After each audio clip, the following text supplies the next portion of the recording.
Alléluia. Mets-les tous devant tes yeux. Nous sommes à une réunion de prière et nous voulons prier.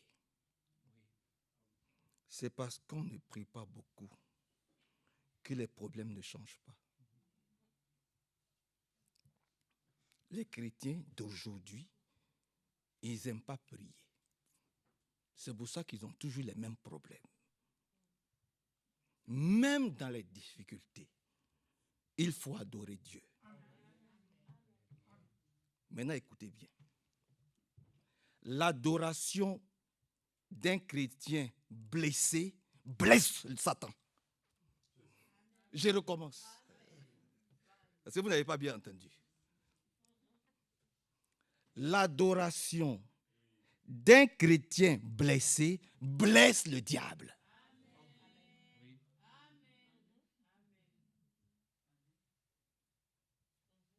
Alléluia.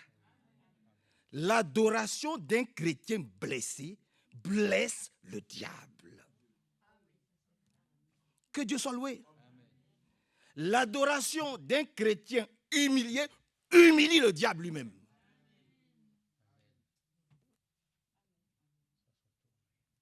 Ça se retourne contre lui. Toujours ça se retourne contre lui. Voyez-vous. C'est pour ça que lorsqu'on te parle, quelle que soit la façon dont on te parle, quelle que soit la manière dont on te parle, quand quelqu'un te parle pour te blesser, fais attention à la façon dont tu es réceptif à cette parole. Je m'explique. Quelqu'un te dit idiot. Je vais rebobiner la chose pour qu'on comprenne bien. Un jour, il y a un monsieur qui a fait un songe ou un rêve. Et puis dans le rêve, il a vu quelqu'un qui lui a dit, tiens ce couteau. Et puis il a pris le couteau. Et puis la personne lui a dit, pique-toi. Il a dit, mais si je me pique avec le couteau, je vais me blesser, je risque de me tuer. Et la personne lui a dit, mais ce n'est pas moi qui t'aurais tué, c'est toi-même qui as pris le couteau pour te blesser et pour te tuer. Moi, j'ai dit juste, prends le couteau, pique-toi. Maintenant, si tu veux, tu m'écoutes, tu te piques. Si tu ne m'écoutes pas, tu ne te piques pas. Quelqu'un te dit idiot. Quelqu'un te dit imbécile. Ça dépend de la manière dont tu acceptes cette parole-là. Si tu insultes, si tu prends ça avec énervement, mais tu te blesses toi-même. Mais si toi-même tu sais que tu n'es pas un idiot, et que c'est lui qui te dit idiot, ça dépend de la façon dont tu es réceptif à cette parole. Vous êtes avec moi. Que le Seigneur, vraiment, soit très élevé. Soit glorifié. Soit exalté. Et soit vraiment très élevé. Le plus haut niveau d'une adoration, c'est de l'adorer quand bien même tout va très mal. Gloire à Dieu. Amen. Et puis, il faut toujours que les chrétiens sachent quelque chose. Dieu n'est pas un Dieu qui fait du mal. Dieu ne peut jamais vouloir ton mal. Alléluia. Voilà. Parce que maintenant vient la chose la plus importante. C'est que nous ne sommes pas la semence. Mais la semence, nous sommes le vase qui reçoit la semence. La semence a été placée en nous. C'est pour ça que je dis toujours, lorsque quelqu'un qui n'a pas ce que tu as te donne des conseils, fais attention. Je recommence. Je recommence. Lorsque quelqu'un qui n'a pas reçu ce que toi tu as reçu, et que cette personne-là se met à te donner des conseils, qui que ce soit que cette personne-là, fais attention. Fais attention. On n'écoute pas les conseils de n'importe qui, n'importe comment. Quel que soit son titre, quel que soit son âge. Lisons dans 1 Roi 13. Lisons dans 1 Roi 13. Nous ne sommes pas la semence, mais le vase dans lequel la semence a été placée. Et la parole de Dieu, c'est la semence. Donc nous devons obéir à la parole de Dieu, totalement. Lorsque quelqu'un qui n'a pas ce que toi tu as reçu te donne des conseils, fais attention. Fais attention. 1 Roi, chapitre 13, à partir du verset 11. Pour aller rapidement, puisque nous n'avons pas beaucoup de temps. 1 Roi 13, 11. Or, il y avait un vieux prophète qui vivait à Bethel. Ses fils vinrent lui raconter tout ce que le jeune prophète venu de Juda avait fait ce jour-là à Bethel. Et ce qu'il avait dit au roi. Alors, le père leur demanda, par où est-il reparti? Les fils allaient voir par où il était parti. Puis le père leur dit, préparez-moi mon âne. Ses fils scellaient l'âne et le père y monta. Il suivit le même chemin que l'autre prophète. Et il le trouva assis à l'ombre d'un grand arbre et demanda, es-tu bien le jeune prophète venu de Juda? Oui, c'est moi, répondit l'autre. Le premier reprit, viens chez moi pour manger quelque chose. Non, dit l'autre, je ne peux pas faire demi-tour et t'accompagner. Je ne dois rien manger ni boire avec toi en cet endroit-là. En effet, le Seigneur m'a bien dit, tu ne mangeras ni ne boiras rien là-bas. Et pour rentrer chez toi, tu passeras par un autre chemin que celui que tu auras suivi pour aller. Mais le vieux prophète insista. Moi aussi, je suis prophète. Comme toi, dit-il. Or, un ange m'a parlé de la part du Seigneur et m'a ordonné de te ramener chez moi pour que tu puisses manger et boire quelque chose. En réalité, c'était un mensonge.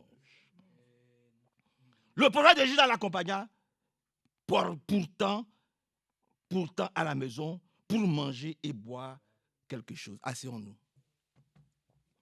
Lorsque quelqu'un qui n'a pas reçu ce que tu as reçu, qui n'a pas reçu l'ordre que toi tu as reçu, qui n'a pas reçu la mission que toi tu as reçue, qui n'a pas reçu le message que toi tu as reçu, qui n'a pas reçu la sémence que toi tu as reçue, vient te voir pour te dire, Dieu m'a dit, vient te voir pour te donner des conseils, réfléchis.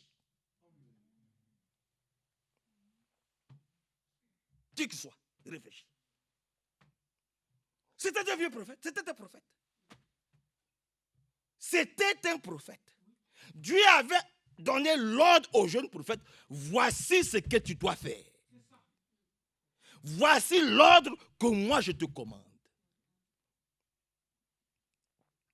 Voici comment tu dois procéder, voici ce que tu dois dire. Quand tu finis ça, prends une autre route, va. Ne mange pas, ne bois pas. Voici la sémence qui a été plantée en lui. Voici la parole de Dieu qui lui a été donnée. Et il devait suivre cela scrupuleusement. Et puis il y a un vieux prophète qui vient, qui apprend ses exploits. Est-il jaloux? Est-il envieux? Qu'est-ce qui l'a poussé? Dieu seul le sait. Oui, Dieu seul le sait. Est-il jaloux? Est-il envieux? Mais tout est-il que lorsqu'il a reçu le témoignage de ce que le jeune prophète a fait, il est allé à la rencontre du jeune prophète. Dieu ne lui a jamais dit d'aller à la rencontre de ce jeune prophète-là. Et quand il rencontre le jeune prophète, il dit au jeune prophète, Dieu m'a dit que toi, tu dois venir manger chez moi. Le jeune prophète lui dit, moi aussi, Dieu m'a dit que je ne dois ni manger ni boire chez toi. Et que je ne dois même pas utiliser le chemin. Je ne dois même pas retourner dans la maison. Il dit, ah, moi je suis prophète avant toi. Toi, tu es trop jeune pour discuter avec moi. Tu es trop jeune pour discuter avec moi. Un enfant comme toi. C'est toi qui vas venir m'apprendre comment on doit marcher. Je te dis que Dieu m'a dit. Il mentait. Dans quel objectif? Dans quel but? Dieu seul le sait. Mais il mentait. Et c'est l'innocent qui va payer pour le coupable. C'est là où je vais vous dire, c'est là où je vais envoyer la chose. Il y a une responsabilité collective, mais il y a une responsabilité individuelle.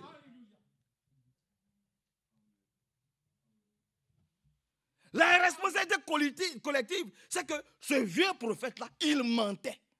Et le jeune prophète l'a écouté. Alors que Dieu lui a bien dit, voici ce que tu dois faire, voici ce que tu ne dois pas faire. Et puis il est parti. Qui va payer? Lisons. Mais Dieu est merveilleux. Hein? Lisons. Ah, faisons attention. Lisons. Verset 20.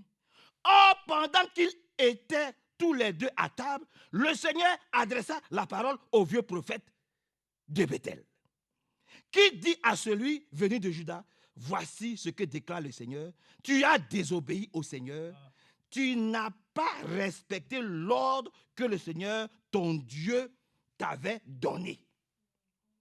Tu es venu pour manger et boire quelque chose à cet endroit alors que le Seigneur te l'avait interdit. Voyez-vous? Alors que le Seigneur te l'avait interdit. Eh bien, à cause de cela, tu vas mourir.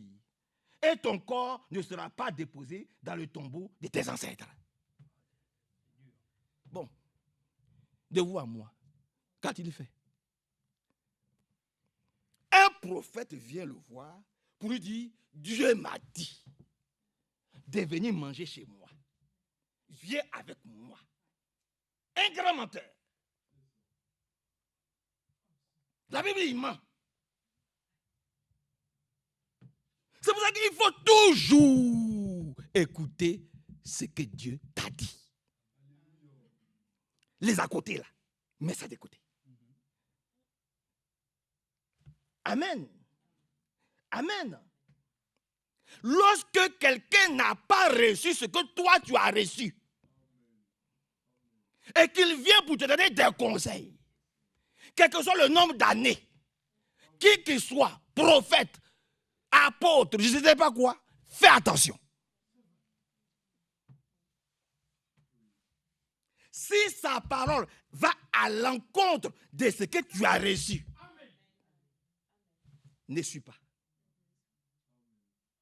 Ne suis pas. Parce que Dieu ne va pas regarder le menteur. Dieu va te regarder toi qui l'as désobéi à ce qu'il t'a dit. C'est comme ça qu'il travaille. Dieu ne va pas regarder le menteur. Mais toi qui es dans la vérité, là, toi qui l'envoies, c'est toi qui vas regarder. Pourquoi tu m'as désobéi, toi? Pourquoi tu n'avais pas écouté ma parole? Le vieux prophète, il mentait. Maintenant, Dieu va l'utiliser, le menteur, pour donner la sentence à l'innocent. Ah oui.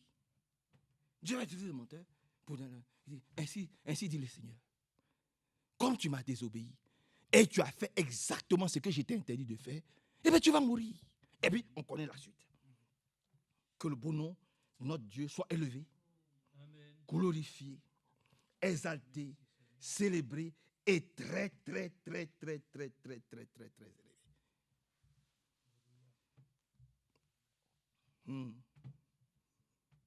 Quand tu obéis au Seigneur, quand tu suis exactement, scrupuleusement ce qu'il t'a dit de faire, même si tu traverses l'ombre de la vallée de la mort, il faut savoir que tes blessures là blessent le diable.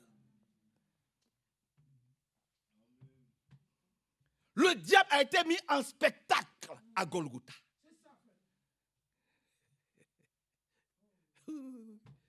Il était à la croix, mais ce qui était humilié, ce n'était pas lui.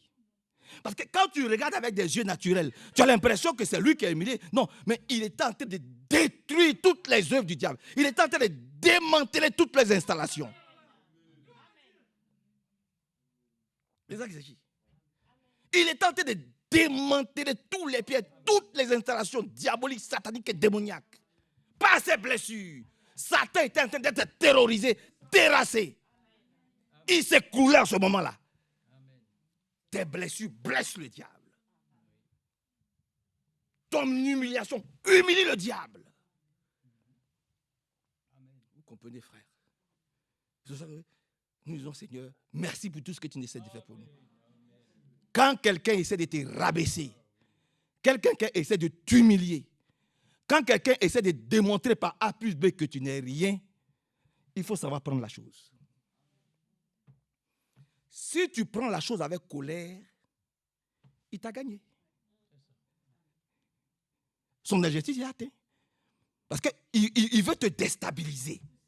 C'est pour ça qu'il agit comme ça. Mais si tu prends la chose en Christ, c'est toi qui le déstabilises.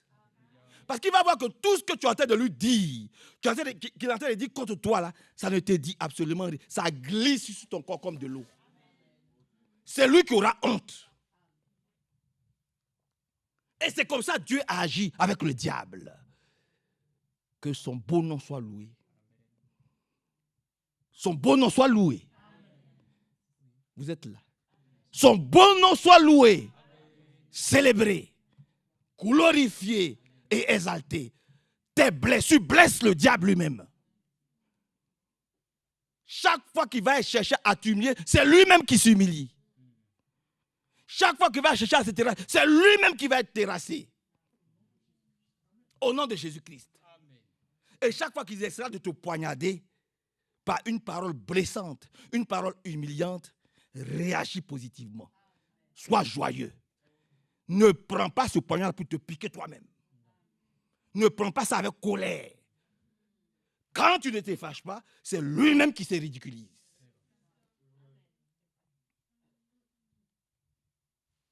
Il est mort, le jeune prophète.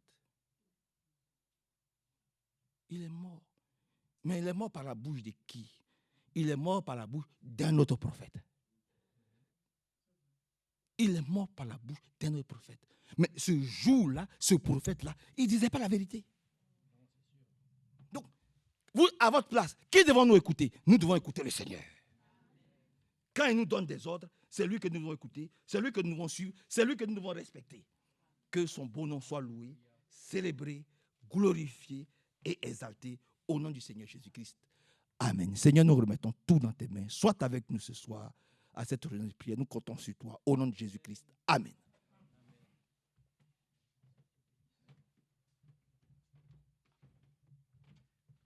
Amen. Que le Seigneur soit remercié pour Golgotha. Parce que Golgotha, pour beaucoup, c'est affreux. C'est un homme et 3 hommes qui meurent. Il y a du sang, il y a des souffrances. Et pourtant, c'est la chose la plus belle pour le croyant. C'est la chose la plus merveilleuse qui puisse arriver. Que Dieu lui-même se soit donné pour nous, afin que nous ayons cette opportunité ce soir de nous retrouver encore pour partager le pain de vie. Donc, c'est une grâce que Dieu nous fait que de comprendre que lorsqu'il y a eu ici cette circonstance de 2 prophètes, le Seigneur avait déjà certainement évoqué cette situation, déjà, je crois, dans Deutéronome, par laquelle il est dit « Comment est-ce que vous éprouverez les prophètes pour savoir si ce sont des prophètes de l'Éternel ?» Nous avons aussi l'exemple des 400 faux prophètes, mais Élie était un prophète de l'Éternel. Il pouvait avoir les 400 ainsi, en quelque sorte, les uns pour les autres, beaucoup d'affection. Mais ce n'est pas la quantité qui donne raison. C'est là où Dieu se trouve avec sa parole. Donc les 400 faux prophètes, ils ont été réduits à rien. Mais Élie lui-même a pu invoquer le Seigneur. Et donc, Dieu a dit, pour éprouver les prophètes, eh bien c'est simple, ils vont annoncer des choses, et si elles se réalisent, alors c'est un prophète de Dieu. Mais si la chose ne se réalise pas, alors vous saurez que ce sont des faux prophètes. Et on voit que dans les choses que nous avons ici à considérer, c'est qu'il y avait, bien entendu, du temps des Philistins, un moment où ils ont disposé de l'arche de l'Alliance pour un Israélien, un Israélite, qui le touchait sans qu'il ne soit mandaté, c'était la mort. Mais eux pouvaient la toucher, ils l'ont déplacée, et il ne se passait rien pour eux. Les choses saintes de Dieu, c'est pour toi. S'il te dit une chose, c'est pour toi. Si tu désobéis, tu vas avoir ainsi la réprimande. L'autre déjà, c'est un incrédule, donc pour lui déjà, son compte, il est réglé. Mais pour toi qui es un enfant de Dieu, Dieu ne peut pas te laisser dans la désobéissance. Voilà pourquoi il n'a pas pu nous laisser dans ce temps ainsi errant à tout vent de doctrine. Dieu a eu dans sa grâce de nous donner un message biblique pour que nous puissions trouver la voie juste. Donc c'est ainsi que, non, le Seigneur, avec nous, nous pouvons le dire, hein, nous ne pouvons pas nous permettre de faire comme nous voulons, ça c'est sûr. Le Seigneur saura toujours ainsi nous reprendre. Le frère l'a dit, nous sommes des vases, et ce qu'il a mis à l'intérieur, c'est que nous puissions être des vases ainsi d'honneur. Donc, ce qu'il y a, c'est qu'il y a eu donc ici 2 prophètes, et donc c'est ce que je voudrais dire avec vous ce soir. 2 prophètes, 2 personnes, 2 esprits différents. Parce qu'il n'y a qu'un seul Saint-Esprit. Mais là où la volonté de Dieu s'exerce, c'est le Saint-Esprit qui est présent. Et lorsqu'il y a une autre pensée, un autre clivage, eh bien, si ce n'est pas l'Esprit de Dieu, c'est l'Esprit de l'homme. Et il faut le voir ainsi, nous avons besoin de considérer ce soir que pour nous qui sommes dans la Nouvelle Alliance, la chose qui nous donne raison, c'est l'Esprit de Christ. Ce n'est pas l'Esprit de l'homme. L'Esprit de l'homme, il conteste de toute façon. Lui, il est toujours ainsi en rébellion. Et le Seigneur l'a dit, jusqu'à quand vous supporterai-je ? Il faut que le Seigneur lui-même trouve réellement en nous sa complaisance. Il faut qu'il trouve en nous son esprit. Et en nous, nous savons qu'il y a une cohabitation. Il y a l'Esprit de Dieu qui nous a été donné, hein, par laquelle ainsi l'amour de Dieu a été répandu en nous par le Saint-Esprit. Et pourtant, il y a des fois, il faut bien le reconnaître, notre esprit, il agit. On va essayer de comprendre les choses. Parce que Paul l'a exprimé ainsi. Quand je veux faire la chose, quelque chose me dit de ne pas le faire. Donc, il y a une rébellion, il y a une lutte. Mais c'est quand l'Esprit de Christ qui est en nous, qui est plus grand que celui qui est dans le monde, et qu'il prend possession de notre volonté, alors là, la chose s'exécute comme Dieu le veut. Alors pourquoi y a-t-il parfois, comme il est écrit, des luttes au-dedans, des luttes au-dehors ? C'est parce que ainsi nous mettons en doute le fait que Dieu ait exprimé sa volonté à notre égard. Et que nous mettons ainsi, en quelque sorte, ainsi notre propre désir pour vouloir ainsi le voir s'incruster alors que Dieu lui-même n'en a rien à faire. La seule chose qu'il souhaite, c'est accomplir ce que lui-même a décidé pour toi et pour moi. Donc c'est pour ça, comme le frère l'a dit, tu peux décider d'aller où tu veux, de faire ce que tu veux. Si tu es un véritable enfant de Dieu, le Seigneur te fera rebrousser chemin. Et des fois, tu vas mordre la poussière. Ah, des fois, ça va être dur, hein, parce que des fois, même le Seigneur laisse faire. Hein. Puis il y a des fois, tu n'as même pas eu le temps de faire 2 mètres, il t'a déjà arrêté. Ça dépend de lui. Hein. Il voit l'impact que ça va donner. Mais une chose est certaine, en tout cas, celui qui lui appartient, le Seigneur ne lui laissera jamais faire ce qu'il veut. Lisons déjà une première écriture dans 1 Corinthiens 15. Donc, 2 prophètes, mais 2 esprits. 400 faux prophètes, 400 esprits d'hommes, mais un véritable esprit de Dieu. Et comme nous l'avons tout à fait bien considéré, je vous enverrai Élie le prophète. L'esprit d'Élie est venu, il a agi puissamment. C'était l'esprit pour le temps que nous vivons, et nous le savons, il y a beaucoup d'autres esprits. Et les esprits religieux s'opposent à ce que Dieu lui-même ainsi a accompli pour notre temps. Donc nous voyons bien, c'est une question ainsi de vie ou de mort. Mais dans 1 Corinthiens, si nous lisons On va le voir ici, tout repose sur cette expérience qu'un chrétien doit pouvoir ainsi attester en lui comme étant une expérience acquise. Si ça ne l'est pas, on peut toujours la demander. Dieu ne refusera jamais l'esprit. Parce que l'esprit veut reposer d'abord, premièrement, sur ce que tu crois. Parce que l'esprit de Dieu ne se manifeste pas dans l'incrédulité. Il se manifeste là où le Seigneur trouve un cœur qui croit dans sa parole. Alors on va le lire ici dans 1 Corinthiens chapitre 15, verset 45. Regardez même, on va le prendre à partir du verset 42. Ainsi, alors 1 Corinthiens chapitre 15, verset 42. Ainsi en est-il de la résurrection des morts. Semé corruptible, on ressuscite incorruptible. C'est ce que nous attendons. Hein. Nous attendons la rédemption de notre corps. Nous allons revêtir l'incorruptibilité, et là nous pourrons le dire, ô mort, réellement, où est ton aiguillon? Déjà, on peut le dire, il a vaincu la mort. Mais nous le savons déjà que pour nos corps ici, un jour, nous le savons, tous ces corps-là que nous avons sont mortels. Mais Dieu a fait une promesse que tous ne passeront pas par la mort. Mais cependant, ça, c'est mortel. Mais nous allons revêtir bientôt l'incorruptibilité. Alors il est dit, alors, semé méprisable, on ressuscite glorieux. Semé plein de faiblesse, on ressuscite plein de force. Amen. Semé corps naturel, on ressuscite corps spirituel.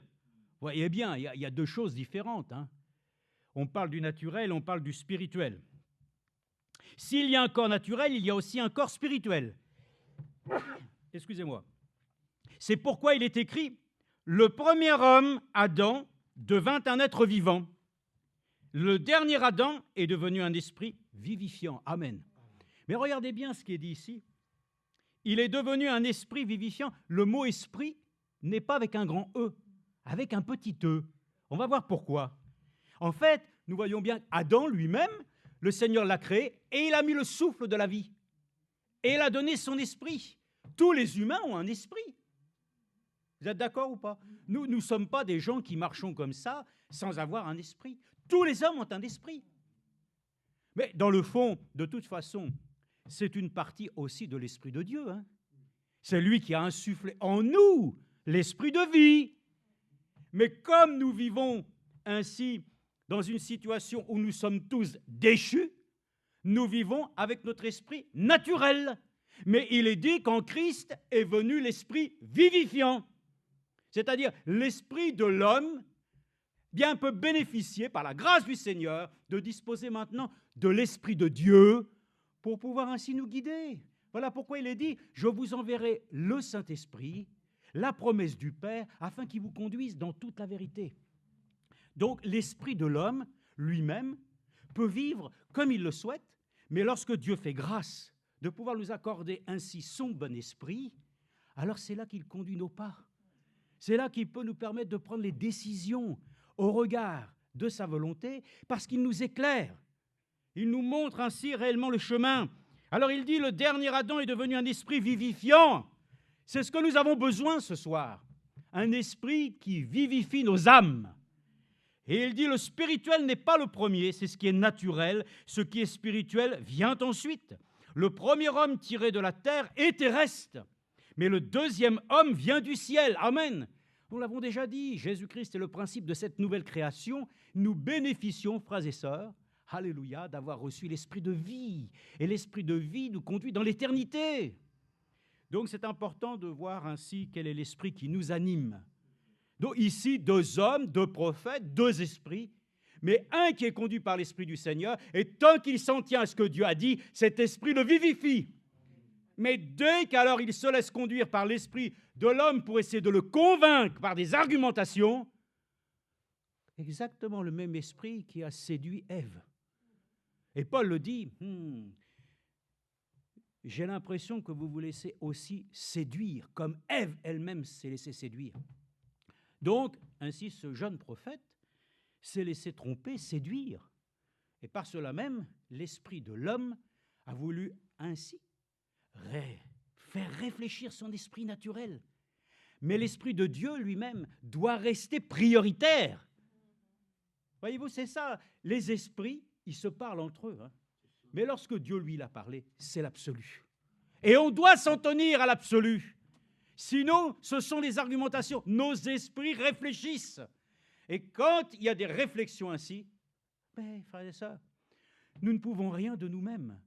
Mais il n'y a que le Seigneur lui-même en nous qui peut nous accorder cette grâce de tenir ferme pour que nous puissions ainsi répondre toujours présent ainsi à ses désirs et à sa volonté. En dehors de ça, frères et sœurs, tout est ainsi sujet de perdition.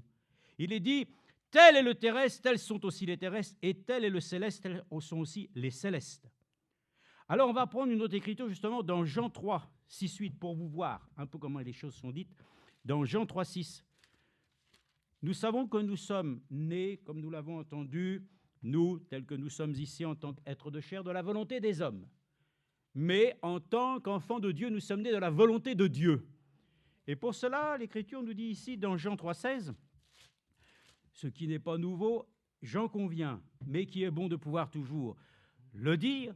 C'est ainsi qu'en tout cas, c'est écrit, c'est le Seigneur qui le dit, Jean 3, 16, « Car Dieu a tant aimé le monde qu'il a donné son Fils unique, afin que quiconque croit en lui ne périsse pas, mais qu'il ait la vie éternelle. » Amen. Donc ça, c'est une vérité. Mais si vous prenez maintenant verset 5, Jésus lui répondit, en vérité, je te le dis, si un homme ne naît d'eau et d'esprit, il ne peut entrer dans le royaume de Dieu. Voyez-vous ? C'est pour ça que les hommes eux-mêmes, avec leur esprit, peuvent croire, ils peuvent comprendre les choses du royaume des cieux. Ils peuvent même tout vous expliquer, le frère l'a dit. Il y en a même qui sont capables, dans les dénominations, d'essayer même de vous emmener ainsi dans un terrain, malheureusement, qui est miné. Ils ont déjà tout préparé d'avance, ils ont déjà ainsi dans leur organisation tous les versets décrits d'avance et tout. C'est tissé, mais c'est la mort. Parce que cela est né du raisonnement, cela n'est pas né de la révélation. Et tout ce qui n'est pas fruit, frères et sœurs, ainsi de la révélation, c'est l'esprit de l'homme. L'esprit de l'homme est très religieux. L'esprit de l'homme peut même ainsi dire « Oh, des choses glorieuses de la part de Dieu ». Mais il est écrit ici, verset 6, « Ce qui est né de la chair est chair, ce qui est né de l'esprit est esprit. » Amen. Voyez ça, les choses naturelles nous emmèneront toujours dans les choses charnelles. Mais ce qui est divin nous emmène dans le spirituel. Et il est dit que l'homme naturel, quand tu viens dans le monde, ce n'est pas le spirituel qui vient, c'est le charnel. Mais au temps de la visitation du Seigneur, alors là, nous sommes heureux, parce que l'Esprit qui nous a régénérés nous accorde la grâce de pouvoir alors voir les choses qui nous ont été complètement voilées. Remercions le Seigneur. Donc le vieux prophète avait certainement considéré, n'oubliez pas que dans l'ancienne alliance, il vivait sous l'onction puissante de Dieu. Mais dans la nouvelle alliance, nous avons été baptisés du Saint-Esprit. En ce temps-là, Dieu leur parlait, mais à un moment donné, voilà, les hommes retournaient dans l'idolâtrie. Et ils repartaient dans leurs vieux penchants, leurs vieux travers. Mais tant qu'ils restaient simplement sous la couverture, ainsi, de la parole de Dieu, ils étaient bénis. Bon, ça c'est une chose, il est dit d'abord, tout ce qui est ainsi, d'abord de la chair, vient de la chair. Alors regardez ce qui est dit là, ici. Et il est dit, ce qui est né de la chair est chair, et ce qui est né de l'esprit est esprit, avec un petit e. Ça veut dire encore une fois que tous les hommes sont égaux, nous sommes tous ainsi avec un esprit, mais Dieu lui-même, dans cette grâce de nous faire naître de nouveau, nous accorde son bon esprit dans chaque esprit que nous sommes. C'est-à-dire qu'ainsi, un enfant de Dieu reste toujours un homme, une femme, un être de chair, mais qui ne vit plus pour les mêmes raisons. Il vit parce que le Seigneur lui a révélé le but même de son existence. Nous vivons de l'Esprit de Dieu, et c'est ça qui nous vivifie. L'Esprit vivifiant du Seigneur, c'est ça qui nous tient ce soir. Voilà pourquoi certains vous diront, quand tu es faible, que tu ne te mets pas dans une situation où tu médites la parole, tu pries, tu entretiens une relation avec Dieu. À un moment donné, c'est les autres qui vont commencer à pouvoir te donner quelques paroles et tu vas te laisser tromper. Oui, tu devrais faire ceci, tu devrais ça, parce que tu es faible. Alors que c'est toi qui dois être fort pour conseiller les autres. Ne nous laissons pas conseiller par les autres. Laissons-nous conseiller toujours de Dieu. C'est son esprit qui doit nous conseiller. L'esprit de l'homme, il peut se tromper, il peut te donner de bonnes choses, Moi, je sais qu'il y a des personnes qui donnent des conseils. Bon, et puis, mais on va le dire, hein, dans le domaine de l'esprit, un aveugle peut-il conduire un autre aveugle? Non. Non, non, il y a des personnes qui n'ont pas fait une expérience avec Jésus-Christ, mais ils ont compris les choses comme ça et ils donnent aux autres la possibilité. Tu devrais faire ci, tu devrais faire ça. Comme si qu'eux-mêmes, tout va bien. Alors qu'eux-mêmes, ça ne va pas.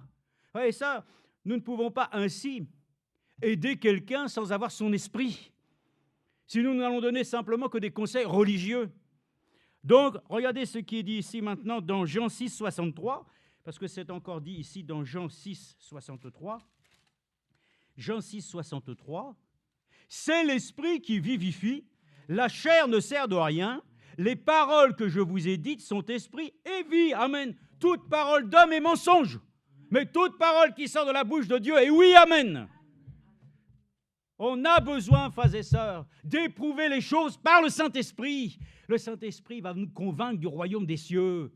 Et l'Esprit de Dieu va nous aider à savoir et à discerner le vrai du faux. Il y en a, si tu n'as pas le Saint-Esprit, mais tu ne sais pas. Tu ne sais jamais ce qui est vrai, ce qui est faux. C'est celui qui parle le dernier qui a raison. Et c'est ainsi alors notre propre raisonnement qui prend le dessus. Frères et sœurs, Dieu nous accorde la grâce ce soir de pouvoir ainsi avoir cette assurance. Nous avons besoin de l'Esprit de Christ. Cet Esprit doit nous vivifier ce soir et nous accorder la grâce de pouvoir ainsi donc vivre notre vie d'une manière autonome. Nous ne dépendons pas des hommes, nous dépendons de Dieu et nous dépendons du Saint-Esprit. Ainsi, 2 Corinthiens dit encore une chose ici, dans 2 Corinthiens chapitre 3, versets 5 à 6. Non, telle est l'assurance que nous avons, verset 4, par le Christ auprès de Dieu. Non que nous soyons par nous-mêmes capables de concevoir quelque chose comme venant de nous-mêmes, mais notre capacité vient de Dieu. Amen. Et il nous a aussi rendus capables d'être ministres d'une nouvelle alliance, non de la lettre, mais de l'esprit, avec un grand E, car la lettre tue, mais l'esprit fait vivre. Amen. C'est pour ça qu'aujourd'hui, beaucoup, vraiment par moments, vous êtes étonnés de voir comment beaucoup possèdent une telle intelligence, une telle connaissance de la Bible, du message et de tout ce qui a pu être prêché. Et ils ont de grandes capacités. Mais ce n'est pas ça qui compte. La lettre, elle est morte. L'esprit seul nous vivifie. Ce n'est pas la quantité de savoir qui va ainsi faire pencher notre Seigneur pour avoir plus compassion de toi. C'est ton cœur. C'est ton cœur qui s'abandonne à lui. Et Dieu dit, donne-le-moi, je vais le remplir. Comme il est écrit ainsi, ne soyez pas remplis de vin, mais d'esprit. Que l'esprit, c'est ça qu'il nous faut ce soir, je vous dis. Le frère l'a dit, hein, si nous sommes tristes, malades, tout ça, nous avons besoin du Saint-Esprit. Et pour cela, il faut qu'il vienne et le demander. Et lui dire, moi, et on va le voir, hein, ça c'est merveilleux, Jacques le dit comme ça, mais même Paul le disait, je chéris l'esprit de vérité. Il faut chérir l'esprit, parce que c'est la chose qui nous unit à Dieu. Les gens disent, oh, nous sommes liés à sa parole. Mais attends, sa parole, elle est esprit et vie. Si tu es simplement lié par la connaissance, c'est mort, c'est ce qui est dit. La lettre tue, même encore plus, la lettre tue, mais l'esprit encore nous vivifie. On a besoin d'être vivifié. Jacques 4, 5, regardez, il est dit ici, c'est justement au sujet de cela que Jacques exprime sa pensée, comme Paul l'a exprimé. Et on va le voir comment il l'a exprimé d'une autre manière, mais ils sont complémentaires. Jacques 4, verset 5, il est écrit ici. Est-ce que, alors oui, vous demandez, verset 3, et vous ne recevez pas parce que vous demandez mal, afin de tout dépenser pour vos passions. Adultère, ne savez-vous pas que l'amour du monde est inimitié contre Dieu? Celui donc qui veut être ami du monde se rend ennemi de Dieu. Croyez-vous que l'Écriture dise en vain, Dieu aime, ou alors, dans d'autres versions, Dieu chérit, jusqu'à la jalousie, l'esprit qu'il a fait habiter en vous. Amen. Hein? Est-ce que vous croyez qu'il parle en vain? Dieu chérit, jusqu'à la jalousie, l'esprit qu'il a fait habiter en nous. Voilà pourquoi vous trouvez ce que Paul dit lui-même. Je suis jaloux d'une jalousie de Dieu, afin de vous présenter à Christ. De vous présenter à quoi? À l'Esprit de Dieu. de vous présenter à Christ comme une épouse éprouvée, par laquelle ainsi réellement nous sentons que le Seigneur nous a accordé dans sa grâce sa dignité. Donc c'est important de le voir ainsi comme il le dit ici.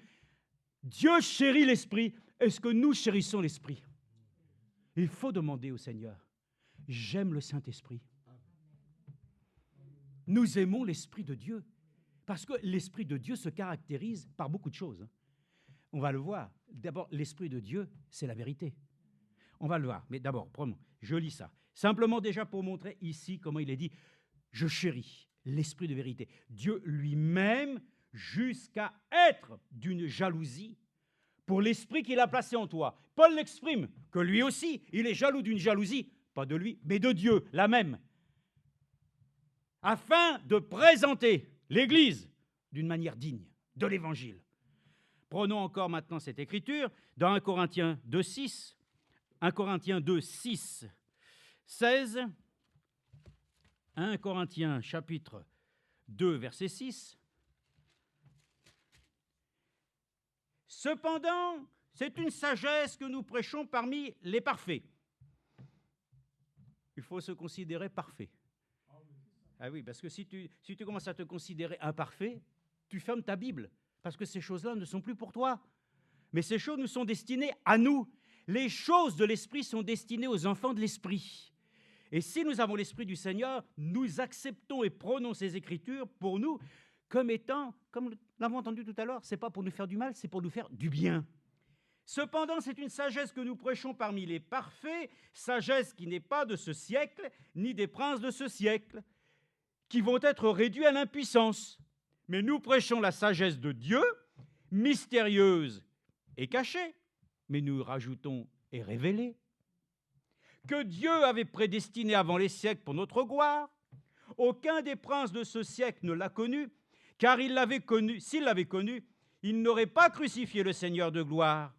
Mais c'est comme il est écrit, ce que l'œil n'a pas vu, ce que l'oreille n'a pas entendu, et ce qui n'est pas monté au cœur de l'homme, tout ce que Dieu a préparé pour ceux qui l'aiment, à nous, Dieu l'a révélé par l'Esprit. Amen. Et ça, c'est important. Regardez, quelqu'un qui ne veille plus, quelqu'un qui n'est plus une sentinelle, quelqu'un qui décide de faire sa vie et on devient dans la banalité. On devient ainsi tous les jours routinier. Vous perdez la liaison avec le Dieu Tout-Puissant. L'Esprit de Dieu ne vient plus insuffler en toi un renouvellement de ton esprit. Et tu vas commencer à vivre avec tes propres réserves. Oui, mais tu sais, voilà, je sais, voilà. Et les raisonnements, et ça, nous avons besoin que l'Esprit de Dieu nous renouvelle chaque matin. Amen. Nous vivons par l'Esprit. Sans l'Esprit, nous sommes fichus. Il faut l'Esprit de Dieu. Regardez le vieux prophète. Il n'a pas entretenu avec son Dieu certainement ce qu'il fallait. À un moment donné, voilà, il s'est donné des passe-droits. Puis à un moment donné, il s'est laissé conduire par sa propre chair. On va le voir. Hein. C'est comme ça que Dieu lui-même... Attention, hein, c'est pas rien. On peut dire, oui, mais moi j'ai eu... T'as eu.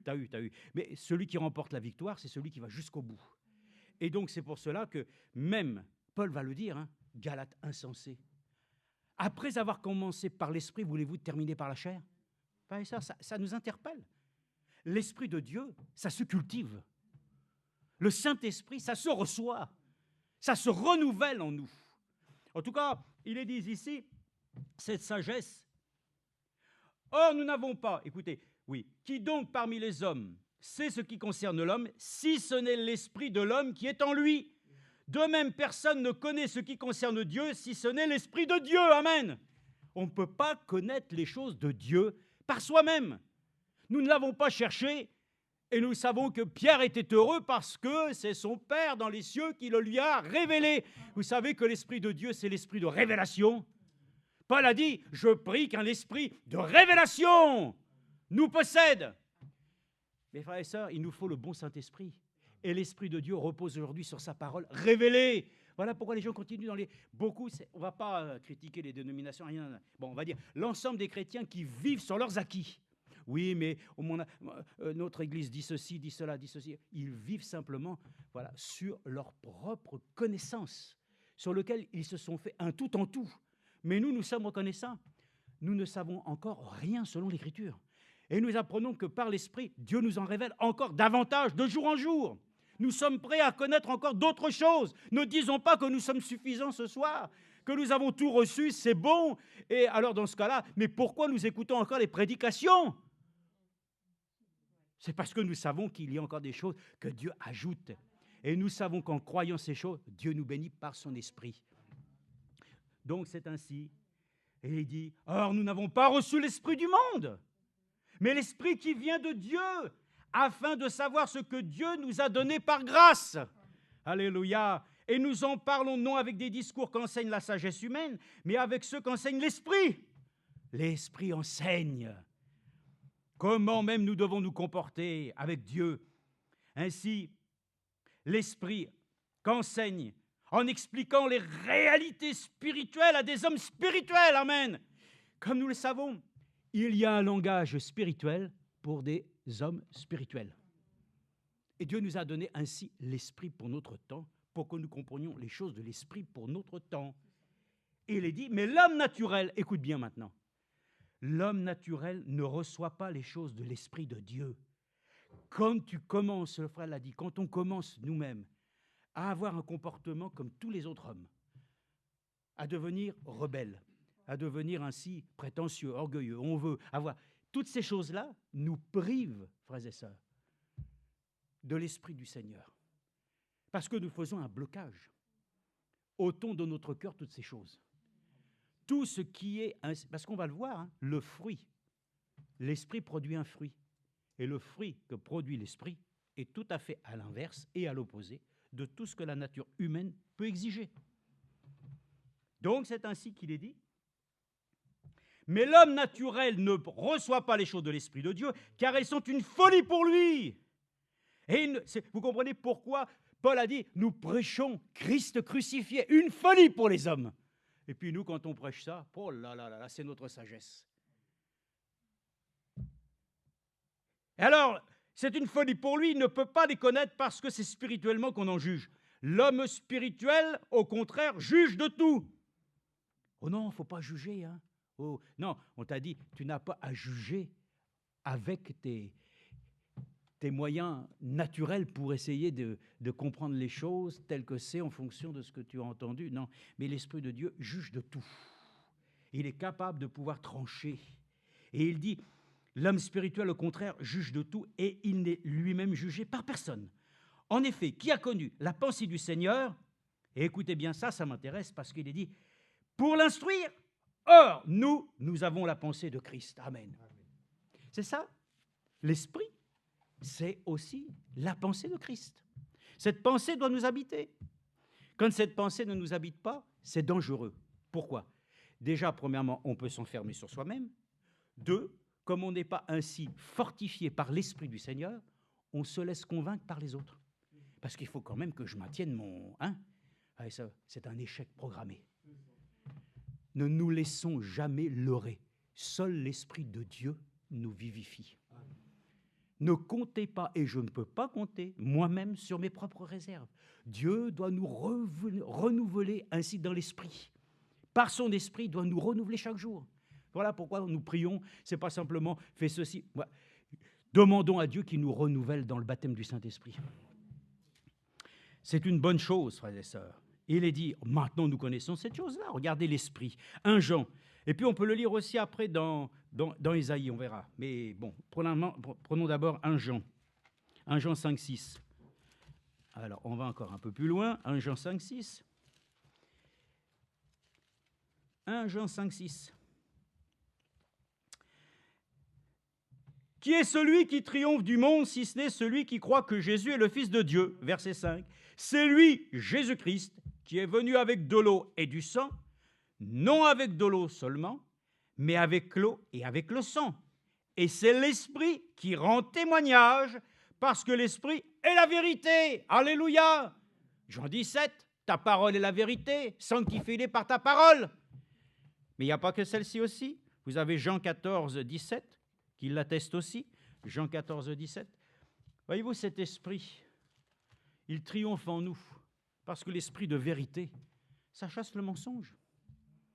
Ça chasse toutes les choses qui en nous sont ténèbres. Et nous avons besoin, frères et sœurs, de nous laisser visiter de Dieu. Hein? Oui, oui. Jean 14, 17. Regardez. Si vous m'aimez, vous garderez mes commandements, et moi je prierai le Père, et il vous donnera un autre consolateur qui soit éternellement avec vous. L'Esprit de vérité que le monde ne peut pas recevoir, parce qu'il ne le voit pas et ne le connaît pas. Mais vous le connaissez, parce qu'il demeure près de vous et qu'il sera en vous. Amen.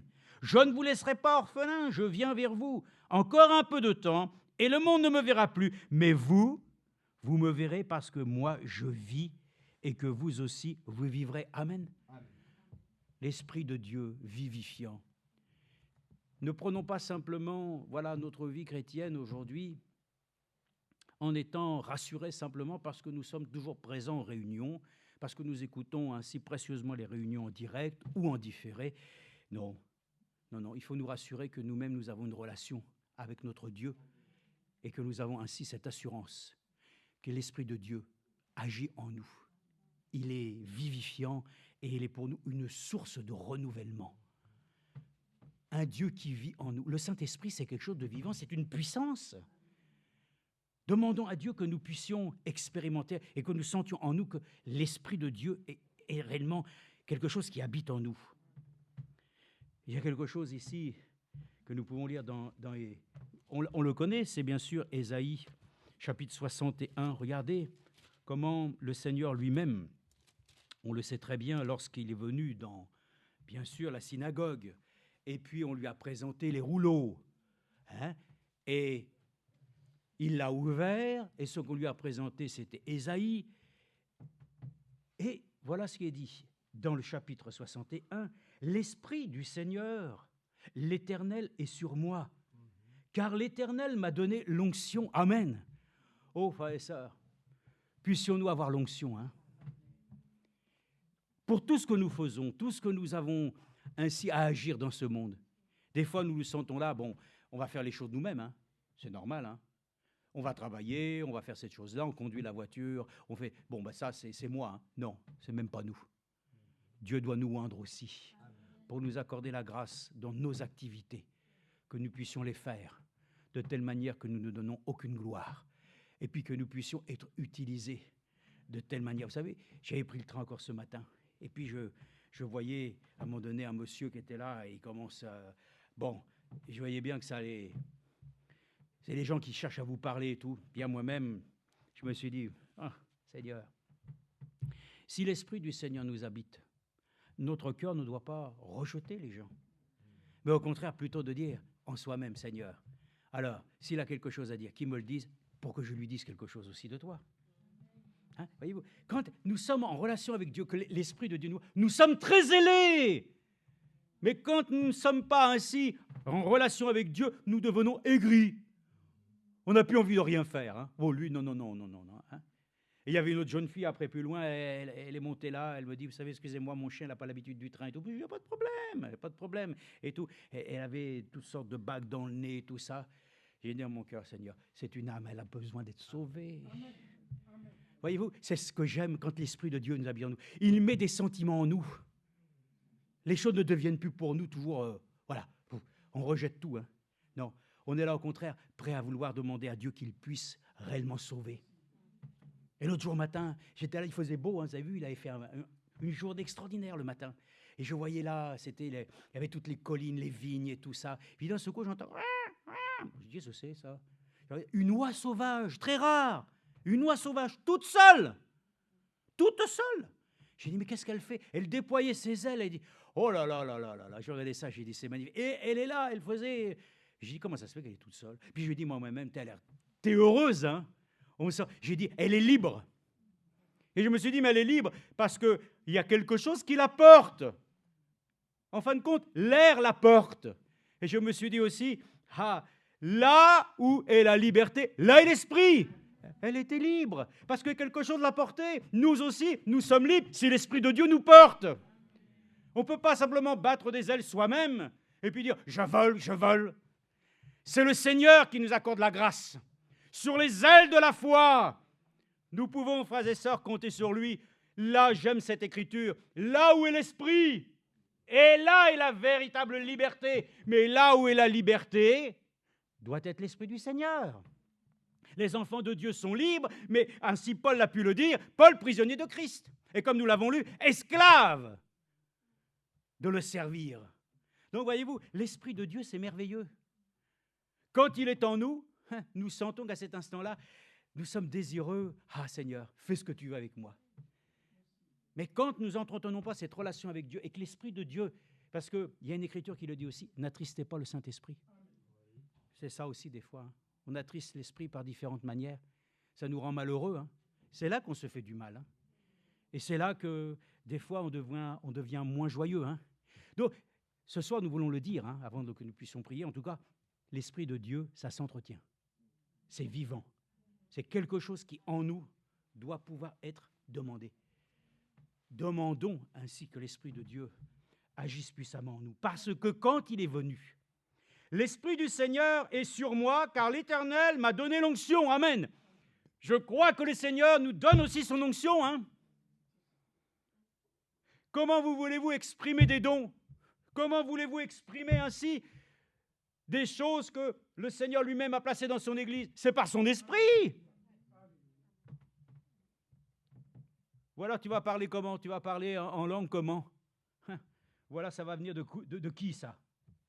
C'est pour ça qu'il est dit, quand quelqu'un parle en langue, que 2 ou 3, si pas plus, et qu'il y a des personnes qui puissent superviser la chose, pour voir si c'est bien du Seigneur. Alors il est dit, pour panser ceux qui ont le cœur brisé, pour proclamer aux captifs leur libération et aux prisonniers les élargissements, pour proclamer une année favorable de la part de l'Éternel, une année de jubilé. Amen. Vous avez vu ce que l'Esprit de Dieu a fait en ce temps-là? C'était le temps pour la grâce. Le temps de vengeance, c'est pour après. Nous l'avons déjà dit, nous sommes au jour de Christ. Et au jour de Christ, il y a la pensée de Christ. Et il y a réellement aussi, bien entendu, l'Esprit de Christ. Et si vous prenez Ésaïe 11, « Puis un rameau sortira du tronc d'Ésaïe, et le rejeton de ses racines fructifiera. L'Esprit de l'Éternel reposera sur lui. » Vous avez vu l'action qu'il a menée. « Esprit de sagesse, d'intelligence, esprit de conseil et de vaillance, esprit de connaissance et de crainte de l'Éternel. » Alléluia. Il respirera dans la crainte de l'Éternel. Il ne jugera pas sur l'apparence. Il n'arbitrera pas sur un oui-dire. Amen. Je veux ce Saint-Esprit-là.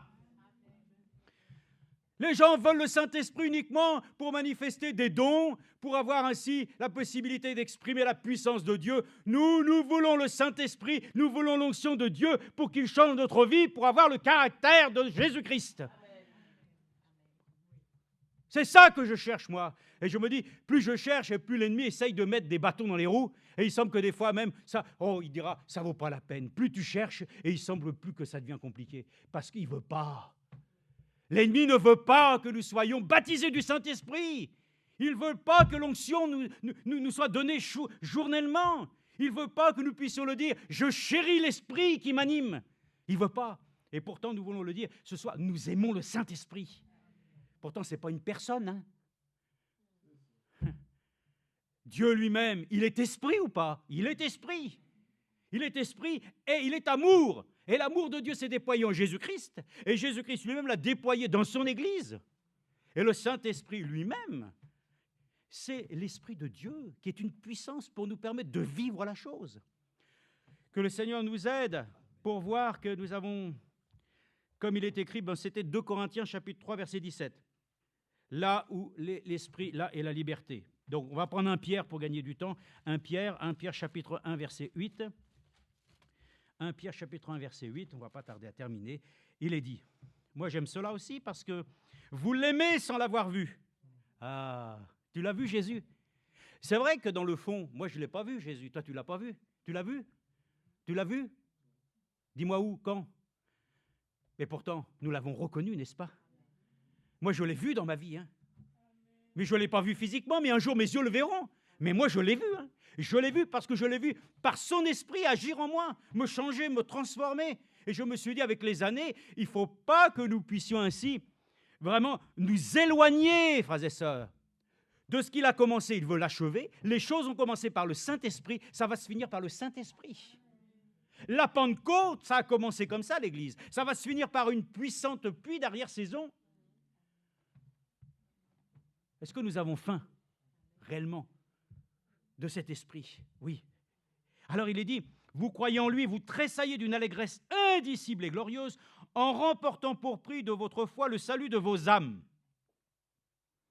Les prophètes qui ont prophétisé au sujet de la grâce qui vous était destinée ont fait de ce salut l'objet de leur recherche et de leur investigation. Ils se sont appliqués à découvrir à quelle époque et à quelles circonstances se rapportaient les indications de l'Esprit de Christ. Amen. On a reçu un message, moi je le crois, c'est vraiment un message de l'Esprit de Christ, puisque c'est la révélation de Jésus-Christ. Nous sommes heureux, frères et sœurs. Nous avons des investigations à faire pour notre temps, parce qu'elles se rapportent à l'Esprit de Christ, qui était en eux et qui d'avance attestait les souffrances de Christ et la gloire qui s'en suivrait. Amen. Oh, frères et sœurs, la gloire va venir. Soyons encore des hommes et des femmes qui pouvons ainsi investiguer dans les choses que Dieu nous a données, sa parole. C'est là que se trouve la bénédiction et l'onction. Elle ne se trouve pas simplement sur les racontars, sur les choses et les gens qui te promettent, des conseillers. D'abord, les conseillers ne sont pas des payeurs. Mais Dieu lui a fait des promesses et il rémunère. Et il nous donnera, frères et sœurs, la récompense de notre consécration à lui. Recherchons les choses d'en haut. Les choses d'en haut, frères et sœurs, vous ne trouverez pas de supermarché.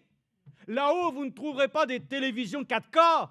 Là-haut, vous ne trouverez rien de ce qui est matériel, mais celui qui regarde là-haut retrouvera des choses, simplement des choses de l'esprit.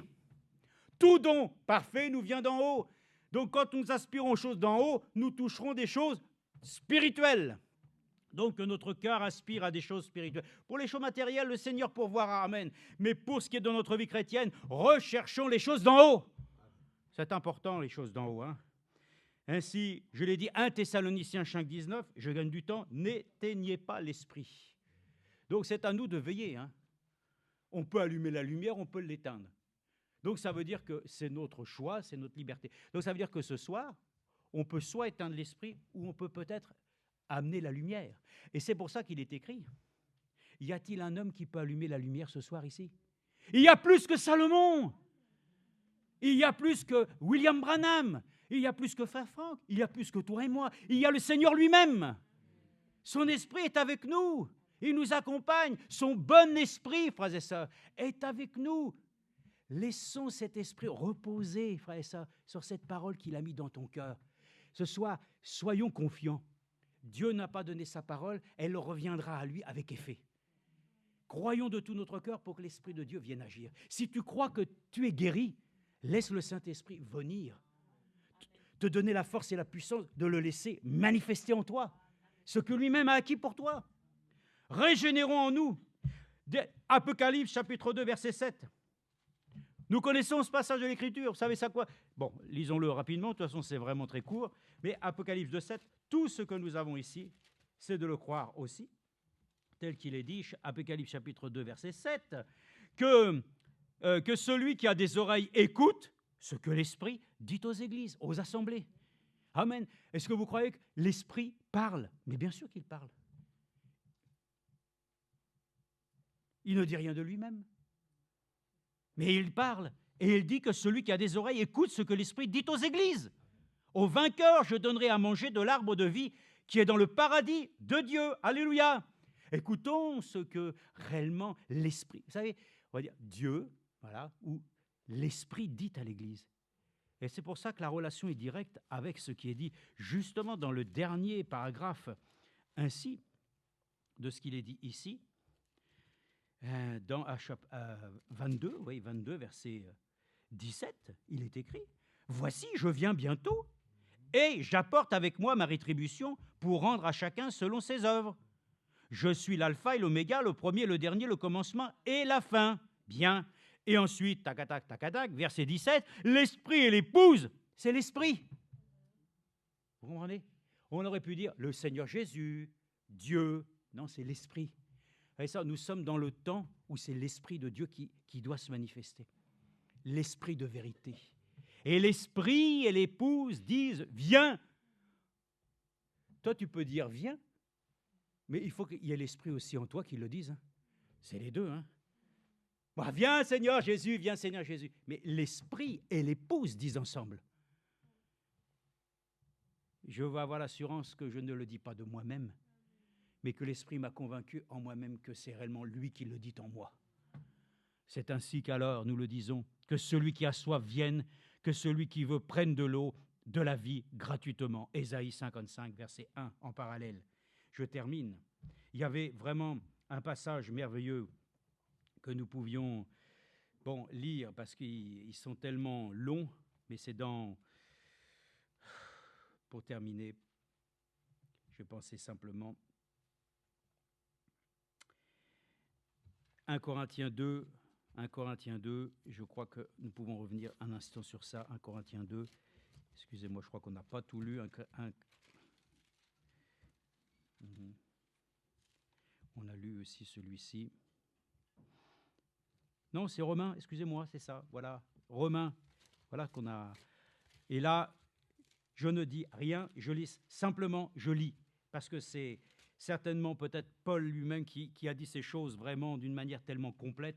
Vous allez voir, on le lit ensemble. Ça va être quasiment notre parole pour terminer. Il est dit ici. Alors, Romains 8.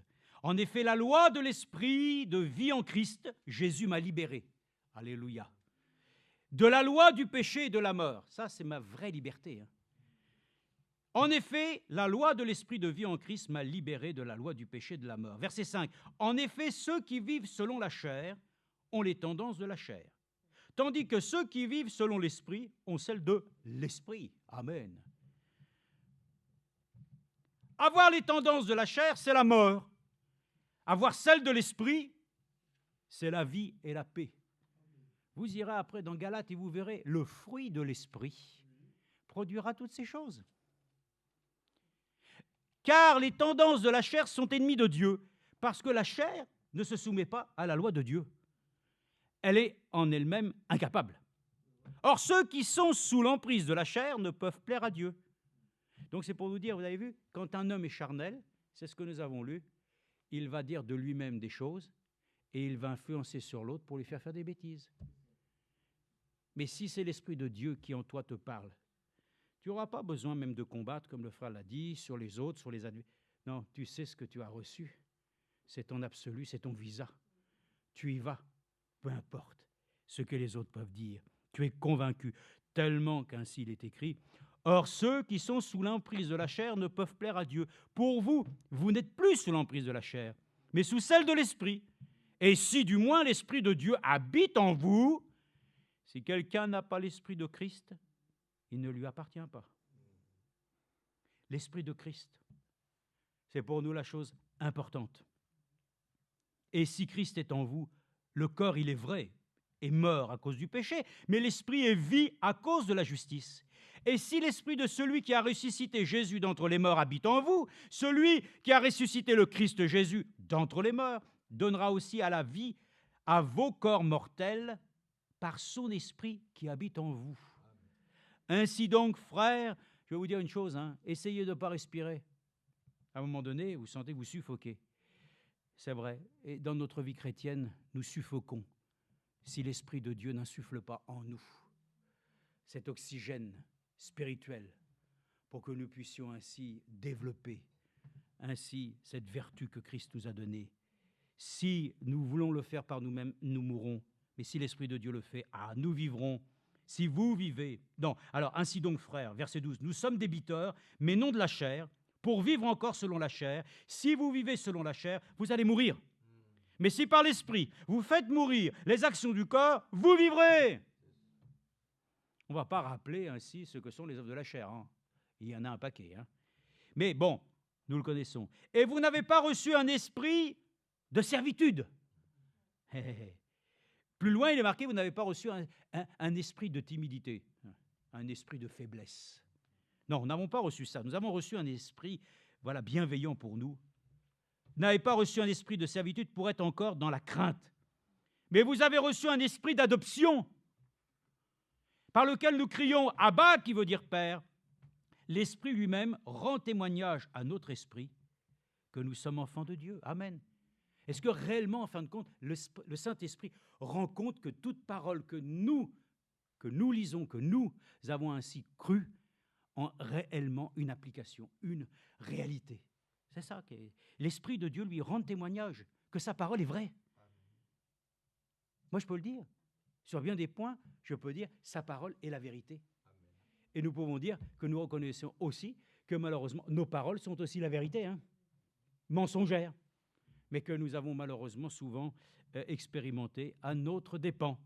Et l'Esprit lui-même rend témoignage à notre esprit que nous sommes enfants de Dieu. Or, si nous sommes enfants, nous sommes aussi héritiers, héritiers de Dieu, co-héritiers de Christ. Si toutefois nous souffrons avec lui, afin d'être aussi glorifiés avec lui. Amen. Que le Seigneur soit remercié. Nous croyons ainsi simplement dans la grâce du Seigneur. Vous savez, l'Esprit aussi, pour terminer, il y avait Philippe qui avait rencontré l'eunuque, et l'eunuque, il était dans son char. Voilà, il lisait Ésaïe, et puis il ne comprenait pas. Bon, Philippe se trouvait ici, et il a arrêté le char et il dit « Écoute, qu'est-ce que tu lis là ?» Ben, je lis ce passage, mais moi je ne peux pas savoir ce que c'est. Voilà, c'est en rapport avec celui qui va se donner, et que par ses meurtrissures, nous sommes guéris. Bon, il ne comprend pas. Donc, il lui explique. Bon, toutes ces choses se sont réalisées parfaitement bien, puisque nous savons que cet homme a même dit « Qu'est-ce qui m'empêche d'être baptisé ?» Gloire à Dieu. Mais regardez ce qui s'est passé après. Après que la chose a été terminée, il est dit « L'Esprit de Dieu enleva Philippe. » Je me suis dit que c'est merveilleux aussi qu'à la fin, l'Église, l'Esprit de Dieu va nous enlever. C'est l'Esprit, frères et sœurs. Ce n'est pas le mérite. Ce n'est pas parce que nous pouvons prétendre que. C'est par grâce que nous sommes sauvés par le moyen de la foi. C'est par grâce que son Esprit, puisque son Esprit est vrai, alors l'Esprit de Dieu accomplira tout ce qui est écrit. Et ce qui est écrit pour toi et pour moi, Dieu doit l'accomplir par son Esprit, parce que tu l'as reçu par son Esprit et que tu vis par son Esprit. Puisse l'Esprit de Dieu nous bénir et nous accorder la grâce de reconsidérer que nous chérissons cet esprit.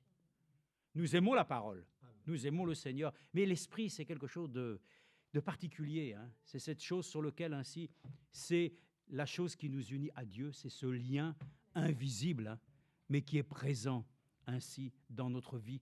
Que Dieu nous accorde la grâce de nous apporter dans notre existence, oui, le renouvellement des choses du Saint-Esprit, et qui nous apporte aussi une onction puissante dans notre vie, afin que nous puissions avoir confiance que nous ne marchons pas à l'aveuglette, nous marchons avec assurance.